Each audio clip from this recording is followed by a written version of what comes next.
पुण्यामध्ये सुरू असलेल्या मुसळधार पावसामुळे खडकवासला धरणातून 35,000 क्युसेक पाण्याचा विसर्ग सुरू करण्यात आलेला आहे। याचा फटका एकता नगर भागाला बसलाय।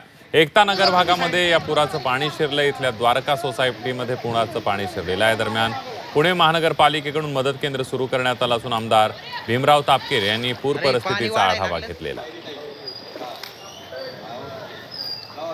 या भागाचे आमदार भीमराव तापकीर आता आपण पाहणी केली। गेल्या वर्षीची परिस्थिती पुन्हा तशीच उद्भवली नाही। गेल्या वर्षी जे पाणी आपण पाहिलं की ज्यावेळेस अतिवृष्टी झाली त्यावेळेस जे पाणी सोडण्यात आलं त्यावेळेस खरं तर अचानक पाणी त्या ठिकाणी सोडल्यामुळे नागरिकांच्या घरांमध्ये दुकानांमध्ये पाणी गेलं।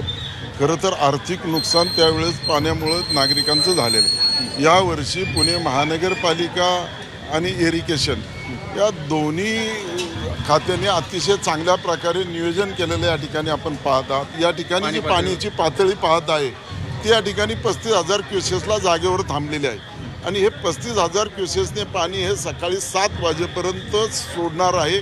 पाऊस जरी या ठिकाणी मोठ्या प्रमाणामध्ये जर झाला तर त्या ठिकाणी थोड्याफार प्रमाणामध्ये पाण्याची क्युसेसने पाणी सोडल्या जाणार आहे, परंतु नागरिकांच्या घरांमध्ये दुकानामध्ये पाणी जाणार नाही इतपत काळजी या ठिकाणी इरिगेशन डिपार्टमेंटने घेतलेली आहे आणि महानगरपालिका घेत आहे। तरीसुद्धा नागरिकांनी एक सतर्क राहावं। तर पाणी केव्हा येईल काय येईल तरीसुद्धा नागरिकांनी, परंतु 7 वाजेपर्यंत याच पातळीने पाणी येणार आहे। त्यामुळे नागरिकांनी घाबरून राहण्याचं कारण नाही, परंतु आपण सतर्क असावं, सावध असावं ही भूमिका नागरिकांनी ठेवणं अत्यावश्यक आहे। पाणी आहे, पाणी कुठून तरी मार्ग काढणार आहे, तरी आपण नागरिकांची तात्पुरत्या निवाऱ्याची व्यवस्था केलेली आहे आणि इथे आपला हा जो कक्ष आहे मदत कक्ष 24/7 त्यांनी सांगितलं। आता आम्ही सकाळी 8 वाजल्यापासून आपल्या सूचना नागरिकांना सुरू आहेत की तुमची वाहनं शिफ्ट करा, तुमची मौल्यवान साधनं असतील तुमच्या ज्या काही शिफ्ट करा।